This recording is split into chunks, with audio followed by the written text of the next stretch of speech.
ሰላም ጤና ይስጥልን። ይህ የፈጠነ ሚዲያ ነው። የሰዓቱን ዜና ይዘን ቀርበናል። ከዜናዎቹ ጋር ፈጠነ ጌታው ነኝ። በቅድሚያም አበይት ርዕሶቹን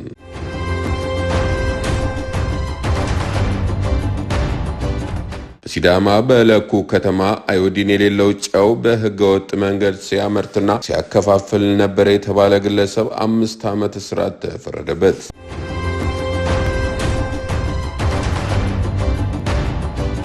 በአሜሪካ ከሚኖሩ የኢትዮጵያ ተወላጅ ስደተኛ ቤተሰቦች መካከል 47.6 በመቶ የመንግስት ድጋፍ ተጠቃሚ ናቸው ተባለ።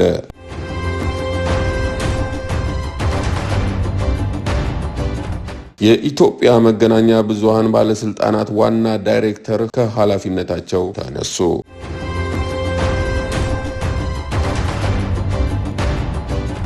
በፈረንሳይ ቀዳማዊት እመቤት ብሪጂት ማክሮን ላይ የኢንተርኔት ትንኮሳ የፈጸሙ 10 ግለሰቦች ጥፋተኛ ተባሉ።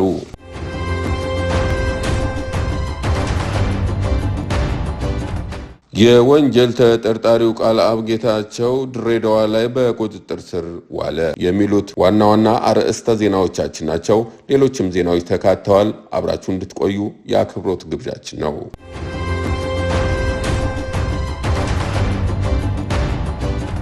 በሲዳማ በለኩ ከተማ አዮዲን የሌለው ጨው በህገወጥ መንገድ ሲያመርትና ሲያከፋፍል ነበር የተባለ ግለሰብ 5 ዓመት እስራት ተፈረደበት። በሲዳማ ክልል በምትገኘው በለኩ ከተማ መጋቢት 1 ቀን 2017 ዓ.ም በህገወጥ የምግብ ጨው አምራች ተቋም ላይ የክትትል ኦፕሬሽን ለሰው ልጅ ጤና አስፈላጊ የሆነ አዮዲን የሌለው ጨው በህገወጥ መንገድ ሲያመርትና ሲያከፋፍል ቆይቷል የተባለው ግለሰብ በፖሊስ ተይዞ ምርመራ ሲደረግበት ቆይቷል።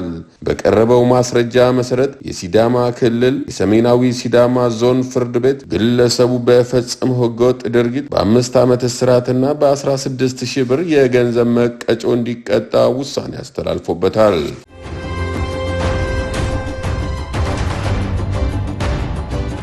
በአሜሪካ ከሚኖሩ የኢትዮጵያ ተወላጅ ስደተኛ ቤተሰቦች መካከል 47.6 በመቶ የመንግስት ድጋፍ ተጠቃሚ ናቸው ተባለ። ፕሬዝዳንት ዶናልድ ትራምፕ በአሜሪካን የሚኖሩ ስደተኞች ከመንግስት የሚያገኙትን የእርዳታ ድጋፍ ወይም ዌልፌር የሚያሳይ ዝርዝር መረጃ በሰንጠረዥ መልክ በትሩዝ ሶሻል አካውንታቸው ላይ አጋርተዋል። ፕሬዝዳንቱ በማህበራዊ ገጻቸው ባጋሩት መረጃ መሰረት በአሜሪካ የሚኖሩ የኢትዮጵያ ተወላጅ ቤተሰቦች ከሌሎች ሀገራት አንጻር ከፍተኛ የሚባል የመንግስት ድጋፍ ተጠቃሚ መሆናቸውን ያሳያል። መረጃው በአሜሪካ የሚኖሩ የኢትዮጵያ ተወላጅ ስደተኞች ቤተሰብ ወይም ኢሚግራንት ሃውስሆልድስ 47.6 በመቶ ያህሉ ቢያንስ ከቤተሰቡ አንዱ የመንግስት ማህበራዊ ድጋፍ ተጠቃሚ መሆናቸውን የሚገልጽ ነው። ምንም እንኳን ቤተሰቦቻቸው ሰራተኛ ቢሆኑ አሜሪካ ውስጥ የተወለዱ ልጆቻቸው በመንግስት በሚደገፍ የነጻ የትምህርት ቤት ምሳ ወይም የጤና መድን ተጠቃሚ ከሆኑ ያ ሙሉ ቤተሰብ እንደ እርዳታ ተቀባይ ተቆጥሮ በዝርዝር ውስጥ መካተቱ ቁጥሩን ከፍ አድርጎታል። ይህ የፕሬዝዳንት ዶናልድ ትራምፕ መረጃ በኢትዮጵያውያን ላይ ከስነ ልቦና ጫና ባለፈ ወደፊት የሚደረጉ የቤተሰብ ጥሪዎችንና የቪዛ ሂደቶችን አደጋ ላይ የሚጥል እንደሆነ ይታመናል። ጉዳዩን በቅርበት የሚከታተሉትና በአሜሪካ የህግ ባለሙያ የሆኑት አቶ ሙሉዓለም ጌታቸው በማህበራዊ ትስስር ገጻቸው ባሰፈሩት ጽሑፍ በዚህ ዘመን የኢትዮጵያ ስደተኛ በዌልፌር ስር መሆኑ አስደሳች ዜና አይደለም ሲሉ ገልጸውታል። አክለውም ይሄ ከኢትዮጵያ ለሚመጣ ስደተኞች መጥፎ የፖሊሲ አቅጣጫ ሊያስቀምጥ ይችላል። አሁን ትኩረቱ እኛ ላይ ላይሆን ይችላል፣ ነገር ግን የምትችሉ ሰዎች ከዌልፌር መውጣት ብትችሉ የተመረጠ ነው የሚል መልእክታቸውን አስተላልፈዋል።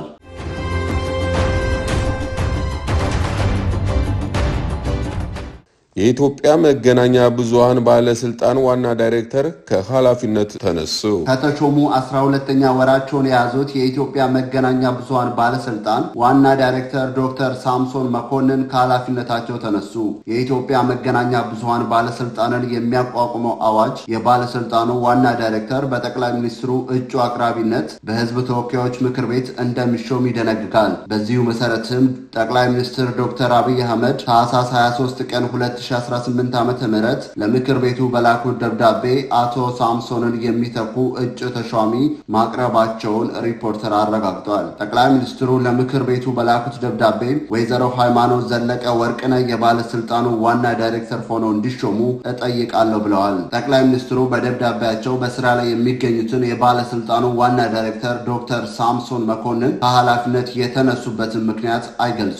ወይዘሮ ሃይማኖት እስከ ቅርብ ጊዜ ድረስ በአዲስ አበባ ከተማ ስራ አስኪያጅ ጽህፈት ቤት በምክትል ቢሮ ኃላፊ ማዕረግ የኮሙኒኬሽን ዘርፍ ኃላፊ በመሆን ያገለገሉ ሲሆን ከዚህ ቀደም ደግሞ በመንግስት ኮሙኒኬሽን ጉዳዮች ጽህፈት ቤት በዳይሬክተርነት እንዲሁም በኢትዮጵያ ዜና አገልግሎት በከፍተኛ አዘጋጅነት ያገለገሉ ናቸው።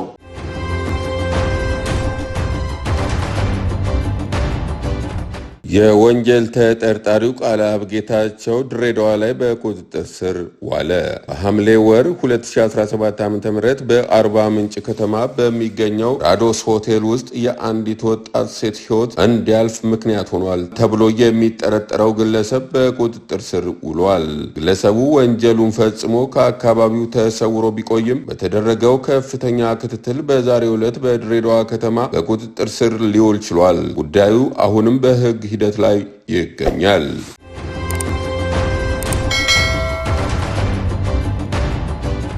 በመጨረሻም ከውጭ ወዳገኘነው ዜና እናመራለን። ቻይና አሜሪካን አሳሰበች። የቻይና የውጭ ጉዳይ ሚኒስትር ዋንግ ዩ በቬንዙዌላ በድንገት ከተከሰተው የሁኔታዎች ለውጥ የዓለም አቀፉን ማህበረሰብ ትኩረት መሳቡን ሰሞኑን አሜሪካ በደቡብ አሜሪካዊቷ ሀገር ላይ የፈጸመችውን ወረራን አስመልክቶ በሰጡት አስተያየት መናገራቸውን ሺንዋ ዘግቧል።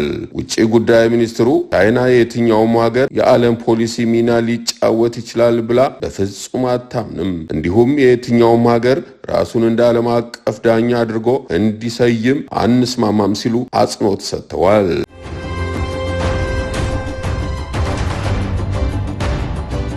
በፈረንሳይ ቀዳማዊት እመቤት ብሪጅ ማክሮን ላይ የኢንተርኔት ትንኮሳ ፈጸሙ 10 ግለሰቦች ጥፋተኛ ተባሉ።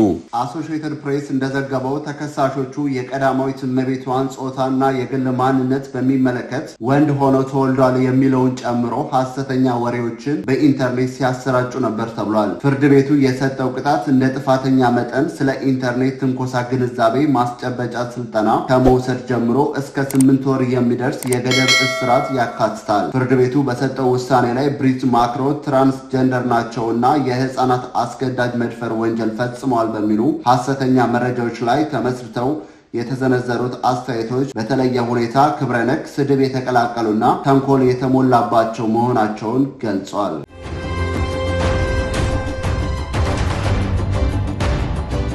ውድ የፈጠነ ሚዲያ ቤተሰቦች ለሰዓቱ ያዝናቸው ዜናዎች የእስካሁኖቹ ነበሩ። አብራችሁን ስለቆያችሁ እጅግ አድርገን እናመሰግናለን። በያላችሁበት ሰላም ሁኑ እያለን የፈጠነ ሚዲያን ላይክ፣ ሼር፣ ሰብስክራይብ በማድረግ ቤተሰብ ይሁኑ። ጤና ይስጥልን።